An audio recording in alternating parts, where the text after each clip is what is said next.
All right. Sophie, welcome to the show. Hello, thank you so much for having me. For those of us who don't know you, who are you and what exactly do you do? Well, I'm a psychotherapist and I work in a mix of private practice and in a hospital setting. I work primarily with, well, really a range of individuals, but mostly people who usually have a trauma background or have addiction.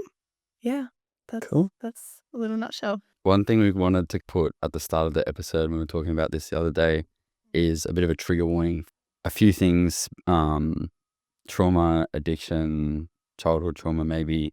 So just a fair warning for anyone that is listening and might find that challenging, but we'll ease into it.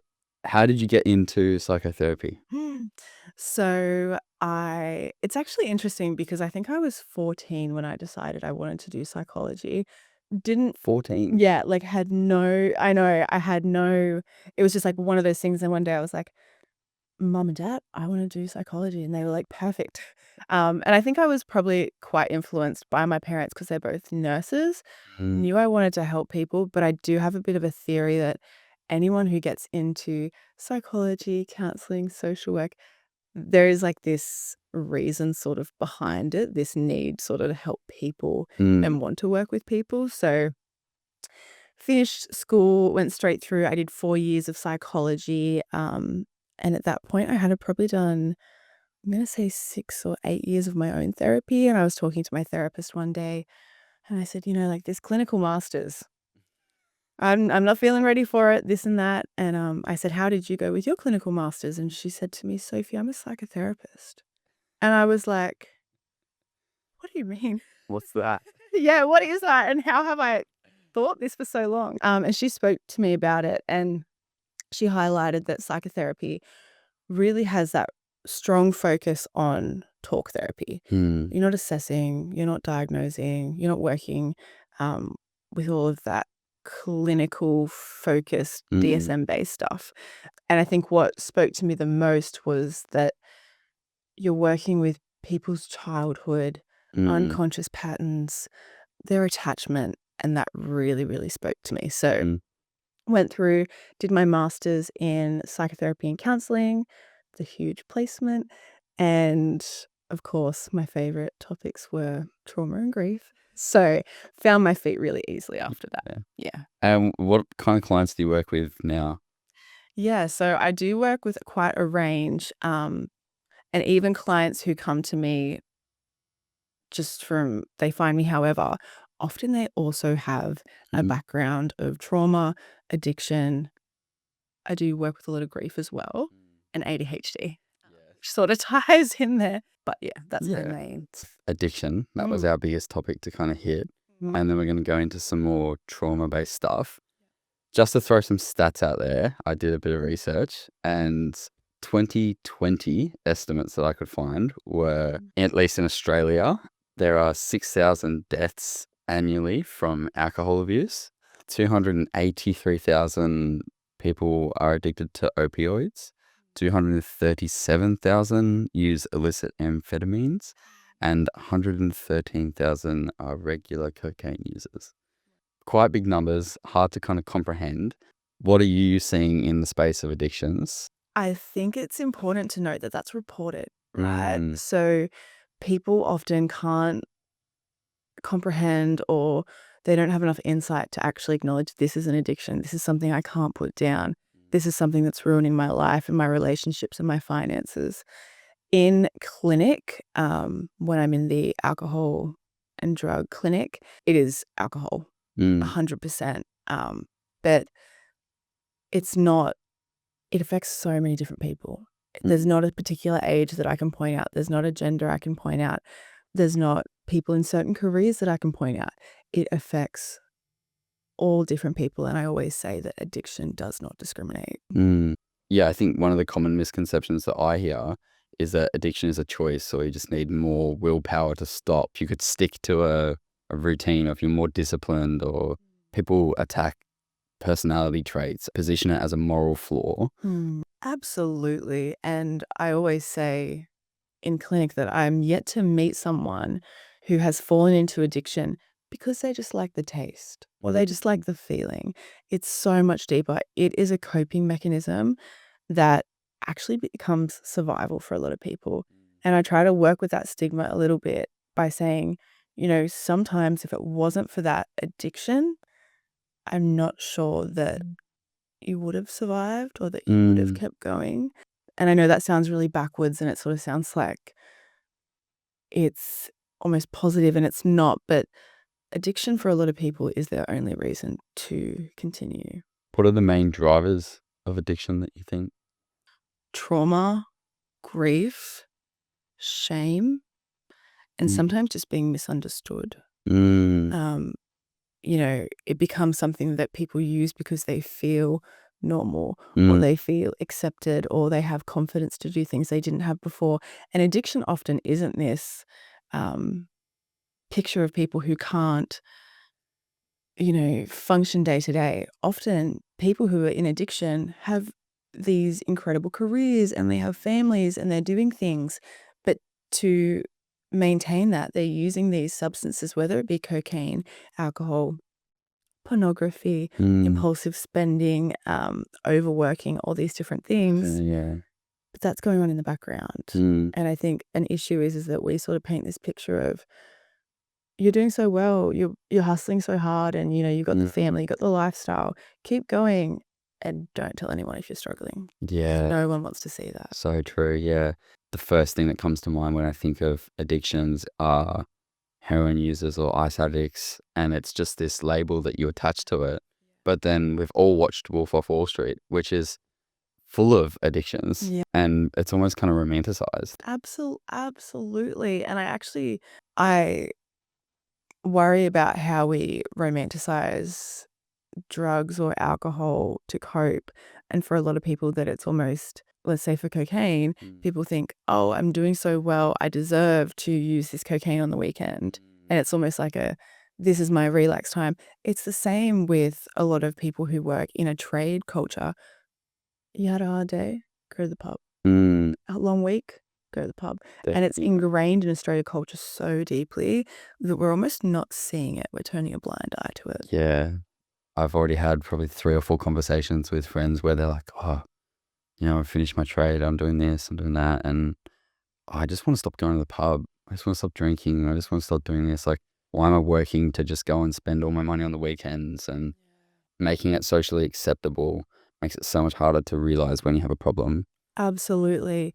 And I think as well, that all sort of goes hand in hand because, okay, going to the pub, having some drinks, maybe using drugs, the pokey, it's sort of flow-on more, effect. it is, and it's dangerous because you can't almost pin one point there. There becomes all these triggers as well. I've always had the opinion that a lot of substance use starts with alcohol. It's very rarely do you hear someone just going and having cocaine and never drinking with it, or it's going out and drinking and then the impulsive decisions come through. In addiction, are you seeing it's compulsive everyday use? Oh, definitely not every day. Definitely not every day. But I think the part there that stood out for me was that, well, there is one aspect there that's really normalized, and that's alcohol. And then that has that flow-on effect to other things. But I have a lot of people who come in and their psychiatrist actually will put them under substance use disorder binge. So it doesn't have to be like an everyday use to be an addiction, but it becomes like that weekend use where They're going too far. and there's no boundaries around it. People are curious and a lot of people experiment. What's the difference between someone just experimenting and being curious and then perhaps stopping the behavior? How do you separate the two? If you are looking to numb, escape, or self-soothe, that's when there is a bit of an issue there. If it is becoming the purpose of it is to escape your reality, soothe any emotions or dysregulation, and numb out from your reality, that's an issue. And I'm also not condoning any other use of it either. But it's, there's that difference there between, I guess, fun, which very easily can flip into that, but it becomes this like lifeline of relief for people. And then also the element of not being able to stop, not being able to cut out the behavior, even though you know there's negative side effects and consequences. When we're talking addiction and we're thinking of stages of change, we're not moving in a linear line. So it's not just step by step by step. We're talking relapse after relapse after relapse until we get long-term abstinence, I think the word is. How do you work with clients through a relapse? And more importantly, just probably start us off, how do you work through the pre-contemplation to contemplation phase? You know, I think as a therapist, it's never my job to give advice. It's never my job to tell.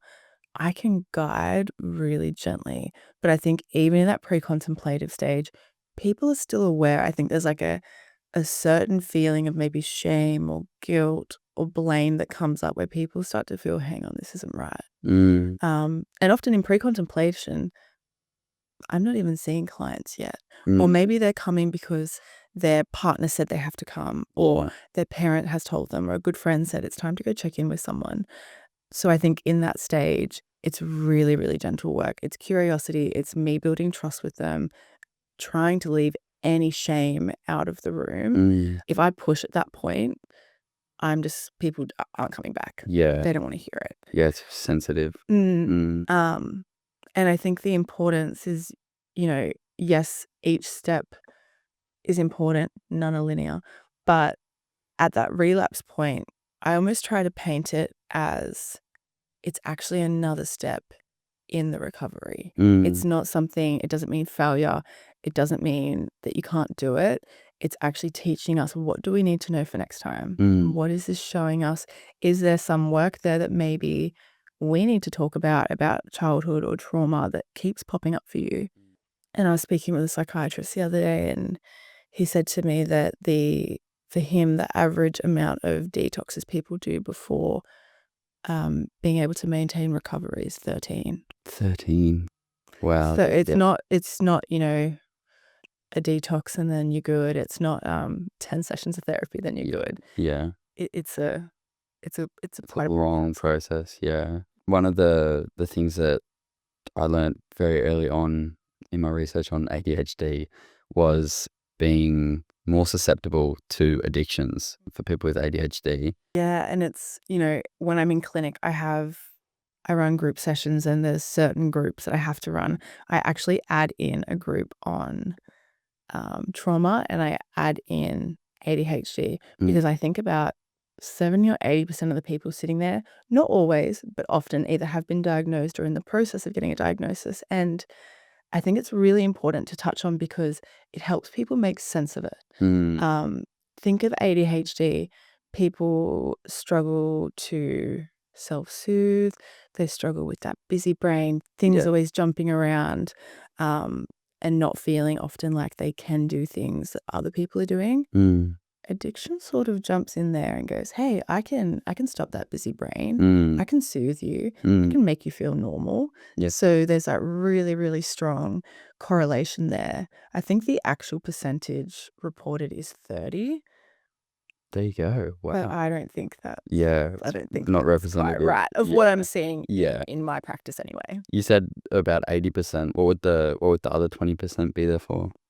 Often a really strong trauma background. Usually also, unfortunately, maybe growing up where mental health isn't a thing, or toughen up, or get on with it, or, you know, you have no reason to be upset about anything, or you had a good childhood. Or one of the other things that I really wanted to talk to you about is this explosion in gambling, online gaming, social media use. Talk about addictions in terms of substance use, and it's very easy to there's a lot of, we know a lot about that in comparison to social media use or video game use. It can be really hard to identify it because everyone's got a phone. Everyone's using it. The dopamine pathway is still being triggered, you know, our likes, our shares, whatever it is, the scrolling. And a big issue, I think, is that content is personalized for you. So, of course, it has that addictive part to it. But I also worry about what that leads to as well. You know, it is a behavioral addiction. But it's really hard to have that conversation because often these kids are underage, and everyone's got a phone. Yeah, it Everyone's goes doing it. everywhere with you too. Yeah. A scary number, if anyone wants to look at it, is I don't know if about Androids, but at least on Apple phones, you can see how many times you've just checked your phone. That's a scary number. That is, Yeah. oh, I didn't know that. I would suggest people look at it because it it it scared me. I was going, I'm quite conscious of how many hours I use my phone per day, and I use it for work as well, which I think a lot of people say is as an excuse, but I try to stay under the 2 hours a day. I've definitely hit days, especially when I'm sick, of like 8 or 9. Standard days, I would try to keep it under 2 hours, and it was hard to get there. And it's so accessible. Mm. Sure, like drugs and alcohol, that's still quite accessible. Alcohol more so, but when it comes to our phones or gambling or pornography, it's right there. You don't need to do anything except to put in your little password. Yeah.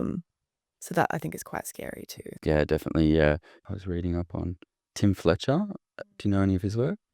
Some of the things he talks about doesn't land for me, but he has a good point on fake intimacy.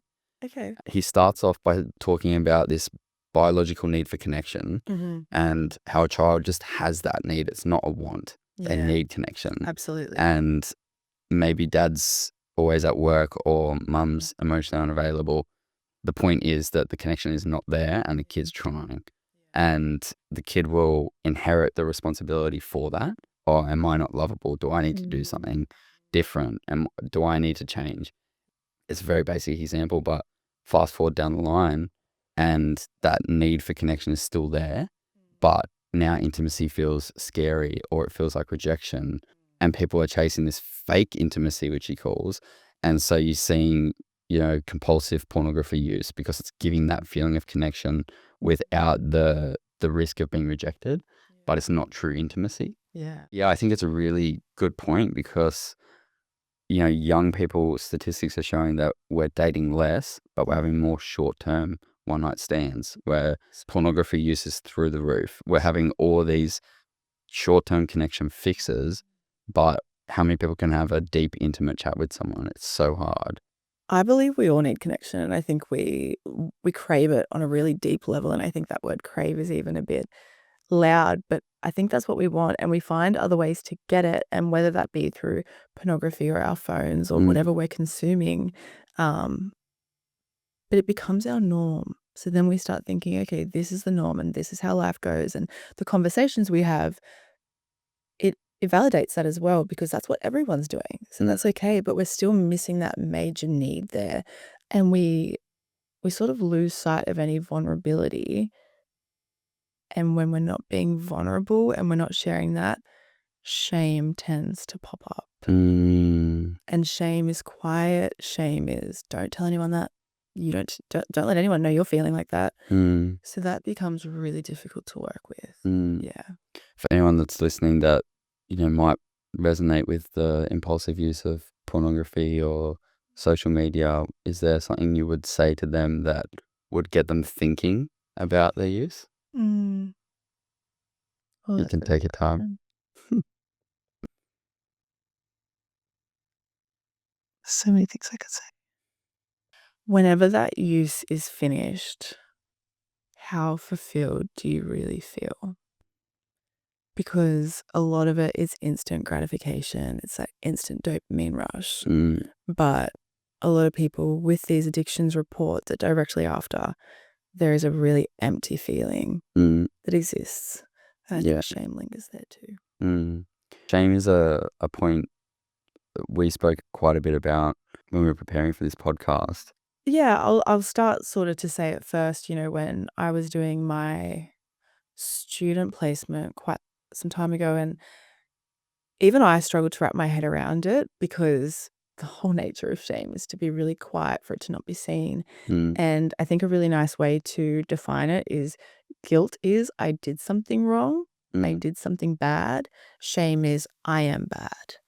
And I think in the society we live in, nobody's talking about that. Nobody wants to say that out loud. We're all big on being confident and, acting a certain way. Shame is such a precursor for addiction, and it often comes from trauma, and it manifests often from a really, really young age. So it feels familiar Mm. in a really toxic way. Would you say that's one of the main factors that stop people from progressing with understanding their use and Yeah, behaviors? absolutely. And I'll have people come in and I'll work with them for, say, 12 months. And maybe we're working with this drug or alcohol addiction. And then you just get this slight moment of vulnerability and,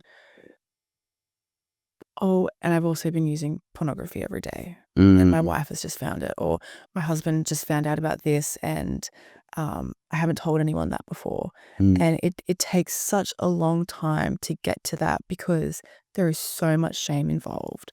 And not a lot of people come to me and say, yeah, this thing, I know it's there and I want to address it.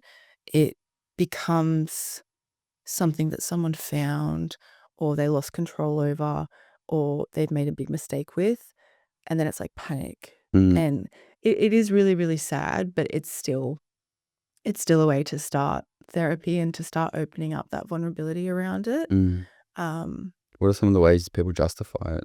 Something I hear a lot is someone will lead with a little bit of vulnerability, and then they'll justify as to, I don't know what a good example would be, but something happened to me when I was little, and but it's fine, I can't change it now. And then it's fine, but like this gives me a short-term fix, and that makes me feel better. Absolutely, absolutely. And I think people also say, I've come so far now and I've been fine. Like, why now? What's the difference now? Another thing I hear a lot, which is really interesting, it's actually almost like something that like clicks in my brain when people say it, is I had a perfect childhood. I have no issues there. And I'm like, oh, I think you just told me something while you were trying to tell me something else. So there's little things like that. Or people will also tell me like, but I've dealt with that. Or I know that's an issue and I'm working on it. Yeah, I think it's quite hard for anyone to have a perfect childhood. I don't think there's such thing as a perfect childhood. Yeah, like half the way that we learn things is by making mistakes. Absolutely. Yeah. So when we talk about stress and trauma, I think of some misconceptions of my own, and I used to think that stress and trauma were kind of on the same spectrum maybe, and that stress was just like a lower form of trauma. Like you might be stressed at work or something, but trauma would be, I don't know, maybe only war veterans or people that are experiencing like these real high-end experiences of humanity or life. But I think trauma now is so much more than that. For someone that doesn't know a lot about this topic, how do you differentiate between stress and trauma? Yeah. So both are a response to something, but often stress is a response to something we don't understand or we don't know yet or we're not sure how to deal with it. Trauma is a response to something that has happened to us and we had no control.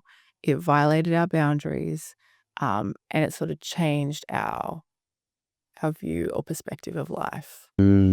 Which that can be anything as well. So it's it's not this the often, yeah, exactly what you said. When we think of trauma, we think of these huge events. It really doesn't Doesn't have to be life-threatening, doesn't have to be violent. Yeah. And I think sort of to come back to shame quickly, you have people who maybe their attachment with their mother as a child was really, really poor, and they don't remember that. And they're coming to me, and there's so many different things going on, and they're saying, "Well, I have no reason to be like this. Nothing has happened to me. I've lived a happy, great life, but I've got all these addiction issues or all this depression, anxiety, and trauma responses coming up." It can be as simple as you came into the world and you didn't feel accepted. There wasn't enough time for you. Mum and dad worked so much to provide for you, but you had that attachment missed, or the endorphins that babies need to feel loved and cared for wasn't being met. And there's something to change the brain chemistry. Are there different types of trauma? Yes. The little research I did, I found shock, relational, and other were the 3 categories I could find. I see my brain goes straight away either into diagnoses Mm, or it goes into the trauma responses. mm, But I don't think it's always that clear cut, and I think it's why my brain goes into the diagnoses, because it sort of breaks down different parts around PTSD, CPTSD, BPD, DID. I've mm. just rattled off a bunch of Yeah. acronyms that no one probably understands, sorry. That's fun. So post-traumatic stress, so PTSD or just trauma, so that is one event. Mhm. One event has affected you. Complex is multiple events Okay. that have sort of either affected one another or they're completely separate. But I find even that really difficult within itself, because the way trauma affects the brain, if you experience, say, childhood trauma, your prefrontal cortex, it is not able to continue growing and developing properly. It actually stunts its growth. It stunts its growth. It stunts its growth. And because of that, that's your decision making. That is your rationalizing. Mm. So if that's Regulation. if Mhm. that's stunted, that leaves you extremely vulnerable Mm. to experience more trauma. And that's not saying it's on the person by any means, but it makes us really, really vulnerable to events and not being able to cope with them. Mm. That's such a good point.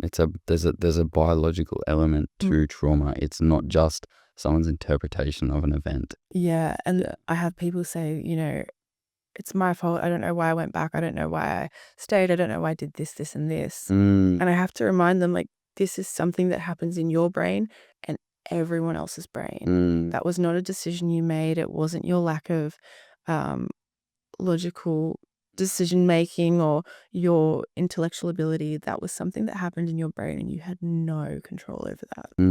Yeah, that leads me to the trauma responses. Mm, I think most people would know fight, flight, and freeze, yeah, but there is another one. there is. Fawning. What is fawning? What is fawning? Yeah, so I'll just quickly touch on the, fight, flight, freeze. Most of us know them, but it sort of became this understanding that not everybody does that. But Mm. then we were still having people who have this trauma background and these traumatic symptoms, but they're not acting in that way. So fawning is often coming across really agreeable, people pleasing, staying in situations and sort of monitoring the situation, struggles with boundaries and struggles with sense of self as well. Because at some point in their life, they figured out that being agreeable, people pleasing, and no boundaries was safest for them, opposed to fight, so going towards, freeze, which is just that complete body shock, and flight, which is getting out of there. Wow, yeah. I think I can't speak to who's listening to this and resonating, but I think that people pleasing and being agreeable and lack of boundaries is so common now. And it's praised. Yeah, Like, we praise it, like, "Oh, you're so easy to get along with, and yeah. you're so easy to work with," and, There's never any issues with you, or yeah, yeah, yeah. it's so true. Yeah, I Mm.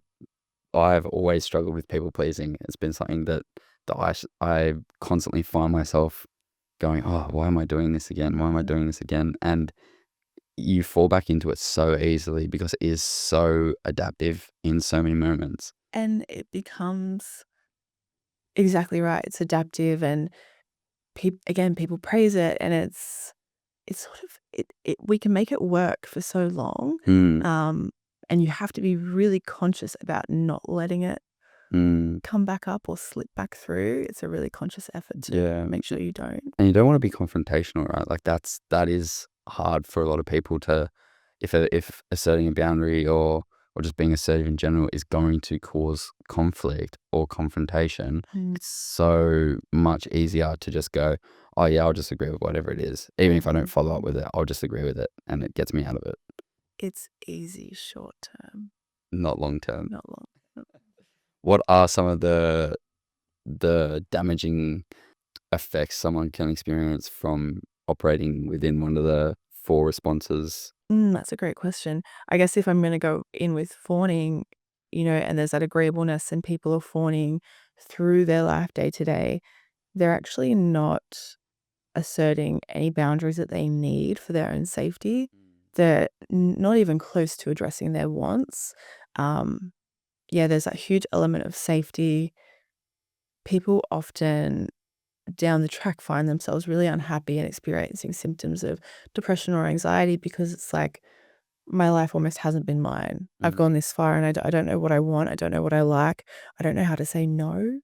which is really dangerous. Um, and again, that sense of self, Yeah. which we all need and needs to be developed, is completely lost. Yeah, the identity. Yeah. It's just a mirror of anyone around us. Yeah. How do you actually best support a client that has, maybe just gone through life for 20 or 30 years and now they're realizing as to how they've been operating and they're going, oh, now I'm having an identity crisis as well because I don't know who I am. Mm. That's the beauty of psychotherapy, is that you've got this collaborative moment between a client and a therapist, and I explore that with them and I actually offer them, challenge me, bring that to me and assert a boundary with me. Mm. Um, it's that practicing of it and actually modeling what that should feel like in Yeah. the real world. Yeah. And allowing them to have a little bit of power back and empowering them. And actually also, like, for me, I think therapists would disagree, but praising that if you set a boundary or if you, make a really hard decision or you say no, that's awesome. Mm. We're remodeling that. We're trying to rewire that so that there is a bit of comfort when you have to go and do that. But there's also confidence on your ability to do that. Yeah. Lots of gentleness, lots of curiosity. Yeah. Yeah. I think it's important to note that to one of the flight examples of disassociation, it's so adaptive in the moment. And for a lot of people, it's like if you didn't go into that coping mode then, you didn't have the tools to understand the situation, you wouldn't have gotten through it. It's your brain helping you. Mm. And I never ever try to take someone out of dissociation.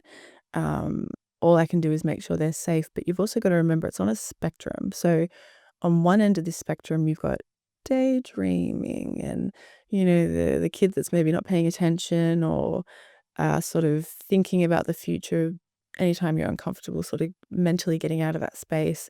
And on the other end, you've got dissociative identity disorder, where people are switching their personality to keep them safe, and there's a full amnesia in place. Um, Within dissociation, we've also got depersonalization, so not feeling like you're in your own body, you're not within your own self, and then derealization, so nothing around you is real. Mm. And it's such a scary experience if you're at this end of the spectrum, but you might not also realize you're even doing it. Yeah, wow. And I'm never, I really try to act that that part is protecting you, that part that's coming up and that's serving, and that's actually helping you stay safe. Mm. So we almost sort of honor that part. Yeah, from at least from an evolutionary perspective, it's survival. Mm. Absolutely. Absolutely. One of the questions I wanted to ask you was, how do you integrate psychoeducation Mm. into sessions? I'm just thinking like it's important that someone is aware that they're doing it, they're taking responsibility of their actions, but also externalizing it to go, hey, this is actually like something that is to an extent out of your control. This is interesting. So it really, really depends on my rapport with the client's awareness Mm. and also emotional intelligence, because if I'm working with a client who's deeply traumatized, that jargon is not going to sit well. Yeah. It just disconnects us. And if you think trauma, you're thinking there's a lack of cognition there. That's what happens. So I probably first have to actually assess that the client is able to take on that sort of information. And sometimes it lands beautifully. And I always try to sort of follow my gut a little bit there, that if I think the time is right and the conversation's right and I can slide it in, I will. But if they're not ready for that yet, I always try to leave it out. I think that's the beauty of group therapy is I run, different groups and outpatient groups around PTSD, and they're focused on the psychoeducation. So that's a really nice space. And if I have a client who I think would really be well suited, I will also refer them on to one of those groups so that they can have that information, but in a setting that isn't feeling like a classroom when it's meant to be a therapy session. Yeah. Where do you run the group programs? Through the hospital. So they do inpatient and outpatient. Yeah. Do you see benefits between, say, individual therapy and group therapy? Absolutely. Yeah. Is one better or worse? No. Mm. Oh, It depends. it depends. Yeah. Yeah, that's fair. Hard question. Yeah. I think not everybody, well, everybody, but I think most people need individual therapy, and then group therapy is this really nice space where you can connect with people who may be going through similar things or have a similar diagnosis. There's validation there, and then there's education there as well. But I think that one-on-one therapy is where people make progress and come out of those trauma states and, sort of are able to find that sense of self again. Yeah. This episode is proudly brought to you by G Recovery, the Central Coast's leading destination for health, wellness, and performance recovery. With 2 clinics right here on the Central Coast, you can jump into one of their tailored recovery sessions. From infrared saunas and compression therapy to ice baths and soft tissue treatments, they've got all the science-backed tools to help you feel and perform at your very best. Head to grecovery.com.au to book your next session or learn more. That's grecovery.com.au. Yeah, so we've spoken about addiction and now we've spoken about trauma, but I want to link the two because you did mention at the start, one of the main drivers of addiction was trauma. How do you see that relationship play out in therapy? It's so interesting because I think my training is to always look a little bit deeper, never at what's sort of coming up on the surface. Yes, validate that. But it often comes up, I think, actually quite naturally, where whether it be in a group setting or whether it be one-on-one, people will be talking about this issue, and really gently I'll say, tell me a little bit about this, or tell me a little bit about your relationship, or maybe your relationship with your mum. And then very quickly it often underpins that this happened, this happened, this happened. And I think it's important to remember as well that trauma isn't just about what happens to you. It's about how the people who love and are meant to protect you respond. So if people aren't validating it, if people don't believe you, or if people just brush it off, there's a huge issue there because people don't feel protected. Naturally, with that, people often do feel protected or a sense of protection or safety with a substance. Again, it's this escape. Yeah. So sometimes not sometimes, majority of the time, I'm not quick to come down and say, I think we need to cut out this, this, and this. I actually sort of just let it sit there. Yeah. There is also that element as well that, especially around alcohol, it's not safe for people to detox at home. Yeah. You need medical support and the use of prescription medication because there's such a high risk of seizure and issues like that. So it sort of becomes this model of collaborative care, which I love. And I think Australian psychology needs. Yeah. Because we sort of tend to separate ourselves. Yeah, definitely. Yeah, that is a good point. There is a lot of disconnect between services in Australia. It's like we're all arguing to see who's better. Yeah. And it's not that, I love working in my private practice. I work alongside psychologists, I work alongside social workers, counselors, with all different backgrounds. And I think we really need each other. Yeah. And I love having people who I can refer to and trust. And even with psychiatrists, knowing the psychiatrists who also use a collaborative model. And if you think about human nature, we need a whole Community. yes, we need a whole support network. We don't just need one person. Yeah, definitely. And there's also a risk there too of, unhealthy attachment if you do just have one person who is that one lifeline for you. So yeah, I love that collaborative model, and I think it's important to consider it. Do you see the same relationship, at least in addiction, with substances, that it is an attachment to that escape? Yes. And it's like, are you dealing with that as an attachment issue, or are you dealing it with like as a coping mechanism? Oh, that's a fantastic question. Can I say both? Mm. Yeah, I think it depends on the person. For some, they're able to, and I think it also depends on their attachment style and their upbringing and their belief system around other humans. So if that's the case, then it's just a coping mechanism. But if we're talking about someone who's been really poorly treated by other humans and there's no trust for human connection, Mm. that substance is the attachment. There is attachment Yeah. there to it. And when we're talking about trauma, one of the things that comes to mind is it's an experience that challenges a belief that you have. So like, I'm safe in this world. What's the relationship between a traumatic event happening and core beliefs? So this is one time I will lean on CBT, cognitive behavioral therapy. But if you think about a self-esteem model, right, they use this model where it starts with an early life experience that then builds, our assumptions and beliefs around the world. Mm. From there, let's say the belief that I have is I am not worthy. Mm-hmm. I will then create these rules and assumptions around it to keep that belief going. So the Mm-hmm. belief might be I am only worthy when I have no boundaries, Mm. or I'm only worthy when I'm using XYZ. Yeah. So then we create this whole system on that, and that then leads us into low self-esteem. Mm. But it sort of acts like a cycle that goes round and round and round. And actually working with that core belief and coming back to it can be really difficult because people build those core beliefs at really young ages. Yeah. Yeah, so Yeah. true. That I think back to that example I used before of a kid that's seeking connection with their parents, and then they feel as though they're responsible for not getting that met. And so, there's a problem with me, or, I'm too much, or I need to be different. That does stay with someone through life. Absolutely. Yeah. Absolutely. And I think when people come to me and they say, how many sessions do I need?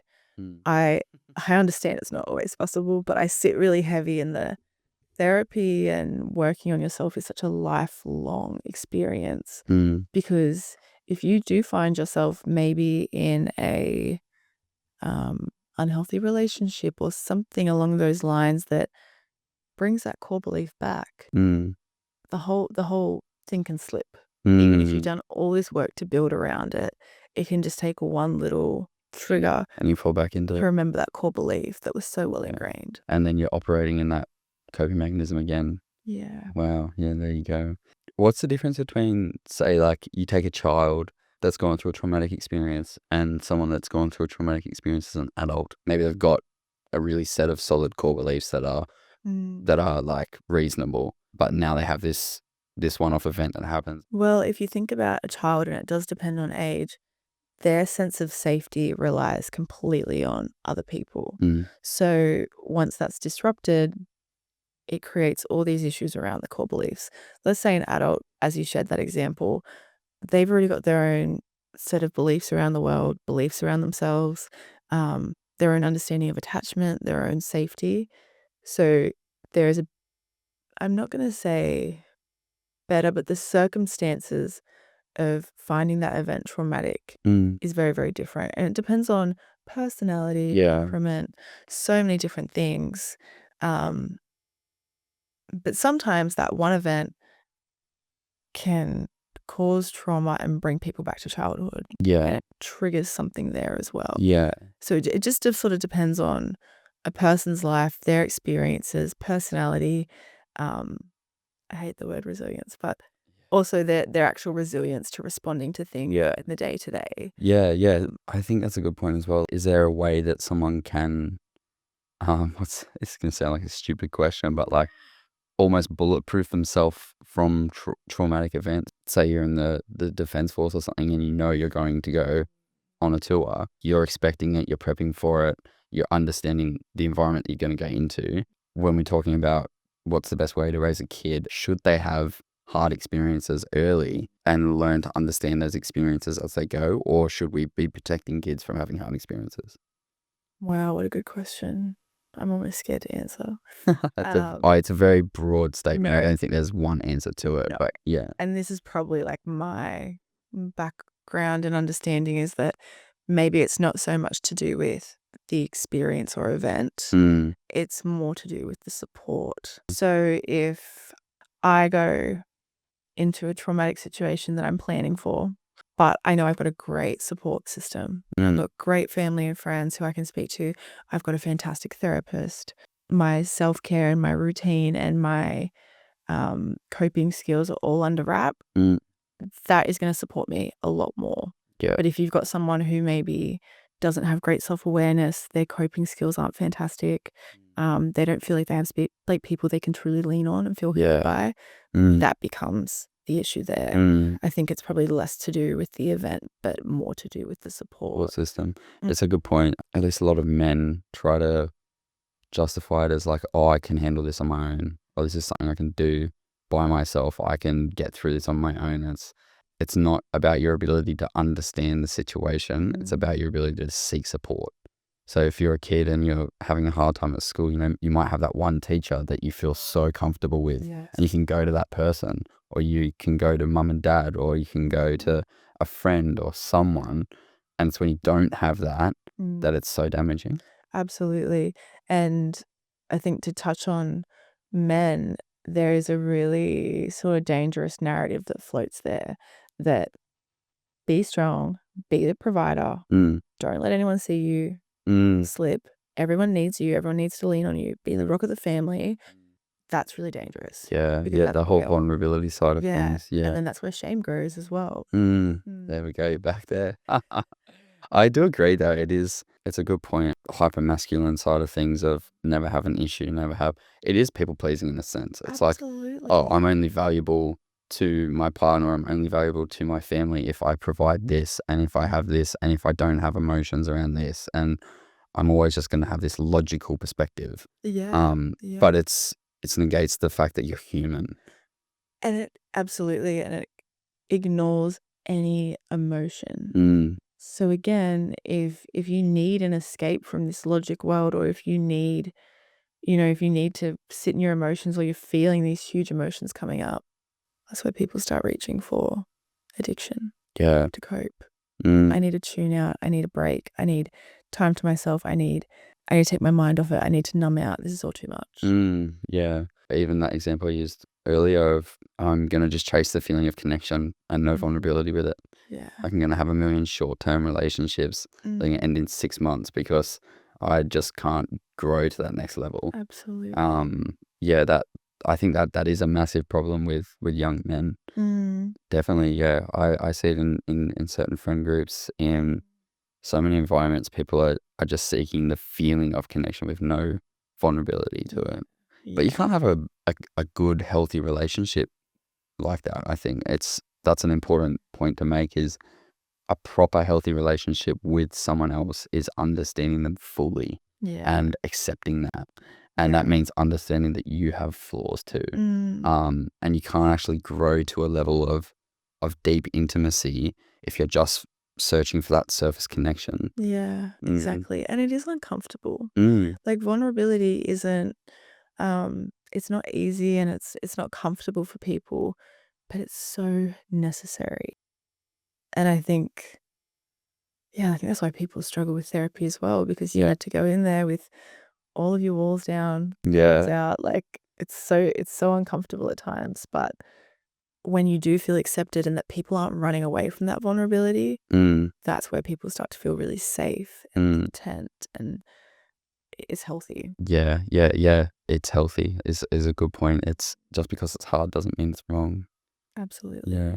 What are some areas of interest of yours at the moment? In terms of work? Yeah. I'm really enjoying, which sounds so strange, grief at the moment, discussing grief and complex grief. And I do a lot of work with my supervisor. We have to have supervision, around younger attachment theory, and also working with people who struggle with emotional intelligence. And I don't say that like as an insult. I think it's been an insult in the past, but people who struggle to be in touch with emotions as it hasn't probably been safe or modeled for them growing up. Yeah. And I'd love to do some work with individuals who have been adopted or have gone through that system. Yeah. But I'm still finding my feet in that. That's tricky. Well, thank you so much for your time. It's been a pleasure. Thank you so much for having me. I enjoyed it. Yeah, cheers. Thank you. Thank you.